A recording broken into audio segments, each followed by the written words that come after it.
एक ऐसा शहर जहाँ पे हर मुस्कुराहट के पीछे एक दर्द छुपा हुआ था। वो शहर बाहर से बहुत खूबसूरत लगता था, चमकती सड़कें, ऊंची इमारत और भागते हुए लोग। लेकिन उस शहर में एक चीज बहुत आम थी, टूटे हुए दिल। हर कोई किसी न किसी जंग से लड़ रहा था, लेकिन मुस्कान ओढ़े हुए। उसी शहर में रहता था एक आदमी जिसका नाम था आरिफ। आरिफ की उम्र ज्यादा नहीं थी, लेकिन उसकी आंखों में जिंदगी की थकन साफ दिखती थी। लोग कहते थे ये आदमी बहुत सब्र वाला है, लेकिन कोई नहीं जानता था कि उसकी सब्र हर रात टूट टूट कर फिर से जुड़ती है। आरिफ एक आम सा इंसान था, ना बहुत अमीर ना बहुत मशहूर। दिन में नौकरी, रात में माँ की दवाइयों का हिसाब और दिल में एक छोटा सा सपना, एक दिन सुकून से जीना है। उसके अब्बा कई साल पहले इंतकाल कर चुके थे। घर में बस दो लोग थे, आरिफ और उसकी बीमार माँ। माँ अक्सर कहा करती थी, बेटा अल्लाह के यहाँ देर है लेकिन अंधेर नहीं है। आरिफ मुस्कुरा देता, लेकिन दिल पूछता कब। एक सुबह आरिफ दफ्तर पहुँचा तो माहौल बदला हुआ था। चेहरे उतरे हुए थे। कुछ ही देर में मालिक ने सबको बुलाया। एक छोटा सा ऐलान कि कंपनी बंद हो रही है। आरिफ के पैरों तले जमीन खिसक गई। घर लौटते वक्त उसके हाथ कांप रहे थे। माँ ने पूछा क्या हुआ। आरिफ ने सिर्फ इतना कहा, नौकरी चली गई। माँ ने आंखें बंद की और कहा, अल्हम्दुलिल्लाह, हर हाल में, यानी हर हाल में अल्लाह का शुक्र है। आरिफ पहली बार चुपके से रोया। नौकरी जाने के बाद दिन मुश्किल होने लगे, किराए, दवाइयाँ, बिजली का बिल। आरिफ हर दरवाजा खटखटाता, लेकिन हर बार निराशा ही मिलती। रात को वो छत पर बैठता, आसमान देखता और पूछता, ऐ अल्लाह, मैं सब्र कर रहा हूँ, क्या तू देख भी रहा है। एक रात माँ की तबीयत अचानक बिगड़ गई। अस्पताल की दौड़, डॉक्टरों के चेहरे और एक ही शब्द, इलाज महंगा होगा। आरिफ के पास आधे पैसे भी न थे। उसने अलमारी खोली, अब्बा की पुरानी घड़ी बेच दी, फोन गिरवी रख दिया। माँ ने कमजोर आवाज में कहा, बेटा खुद को मत तोड़ना। आरिफ ने जवाब नहीं दिया, बल्कि सिर्फ मुस्कुरा दिया। उस रात आरिफ मस्जिद गया। मस्जिद खाली थी। वो सजदे में गिर पड़ा। आंसू जमीन भिगा रहे थे और आरिफ कह रहा था, ऐ अल्लाह, मैं शिकायत नहीं कर रहा, लेकिन क्या सब्र की भी कोई हद होती है।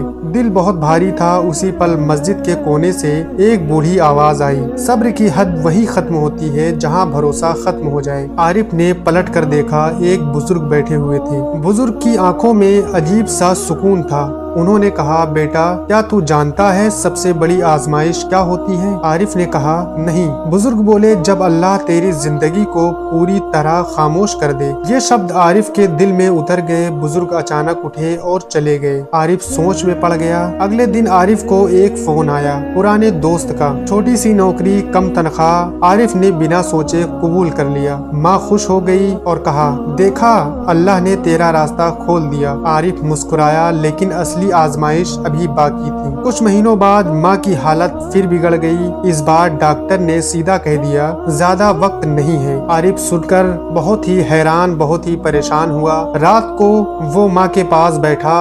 माँ ने उसका हाथ पकड़ा और कहा, बेटा अगर मैं चली जाऊँ तो सब्र करना। आरिफ की आंखों से आंसू गिरने लगे और कहा, अम्मी, आपके बिना मैं कैसे रहूँगा। माँ ने मुस्कुरा कर कहा, मैं नहीं, लेकिन तुम्हारे साथ अल्लाह जरूर रहेगा। कुछ ही दिनों बाद माँ का इंतकाल हो गया। घर बिल्कुल खामोश हो गया, ना दुआ की आवाज, ना कदमों की आहट। आरिफ अकेले रह गया। उस रात वो फर्श पर बैठा रहा, ना रोया ना बोला, बस एक सवाल, अब सब्र किसके लिए। कई दिन आरिफ किसी से नहीं मिला। काम, घर, खामोशी।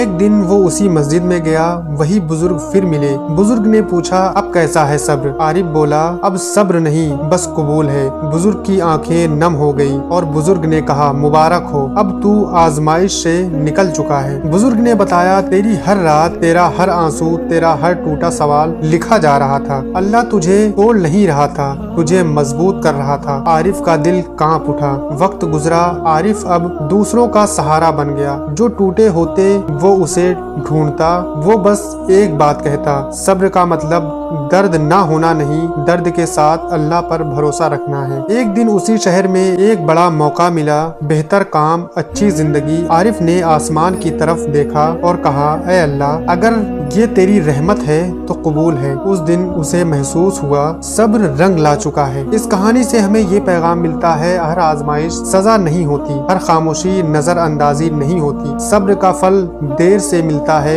लेकिन मिलता जरूर है। अल्लाह उसी से आजमाता है जिसे वो शख्स खोना चाहता है। तो दोस्तों, हमारा वीडियो कैसा लगा? हमारी वीडियो को लाइक करें, ज्यादा से ज्यादा शेयर करें और हमारे चैनल को सब्सक्राइब करें। मिलते हैं दोस्तों नेक्स्ट वीडियो में, तब तक के लिए खुदा हाफिज।